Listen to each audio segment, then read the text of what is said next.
trying to get time served. The evidence against Guyger was sufficient to prove shooting and killing Botham Jean was murder or something less. Fox 4 Sean Rabb said it on the virtual hearing and is live with us now and all the details. Sean.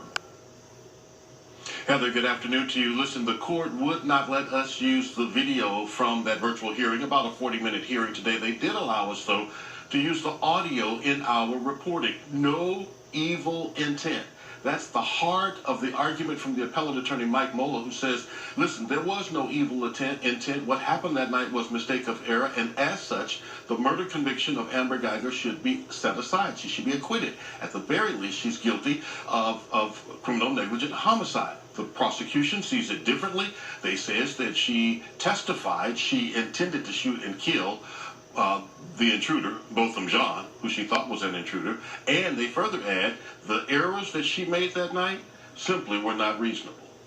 And the court calls for oral argument. Mike Mola appealing to the Fifth Court of Appeals that Amber Guyger should be acquitted of murdering Botham Jean because of what's called mistake of fact. That Guyger's actions were reasonable under what she thought she knew at the time. The court had questions about mistake of fact. That's because murder is a result of oriented offense, and you kind of are overlooking that. I don't think I'm overlooking it, Your Honor. It is a result-oriented offense, and the result in Ms. Guyger's case is she killed someone. The question is, was there a defense available? Guyger maintained she thought Botham Jean was an intruder in her apartment when she went to the wrong unit, one floor up from hers, and shot him.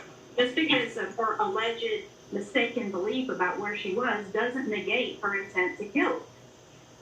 But Your Honor, it negates, my argument is it negates the mens rea. It negates the evil intent. Okay, because, we wouldn't be here talking about this if she had walked into her own apartment. Concerning the lesser included criminally negligent homicide. Yes, Your Honor. Why do you think that you are entitled to that? Look, Your Honor, she missed basically 4 clues about where she was. Those clues: the red doormat, the backlit room number, the flashing red light on the lock, and the marijuana smell from the apartment. That constitutes a failure to perceive the risk of her actions. That's why I believe the criminal negligent homicide is a viable option for the court as a lesser included offense. She should have been paying more attention. This is a murder case, not a criminal trespass case. When Amber Guyger shot Botham Jean, she didn't take someone else's property. She took the life of a human being. Took him, Prosecutor Doug Gladden reminded, away from his family and friends. Contending the evidence in this case did not raise mistake of fact. Adding, no reasonable person could have mistaken Botham Jean's apartment for Guyger's. She shot center mass, she shot him with a firearm, which is a deadly weapon, she shot at a downward angle, and she didn't render first aid. She caused his death. I would ask that this court affirm the judgment of conviction.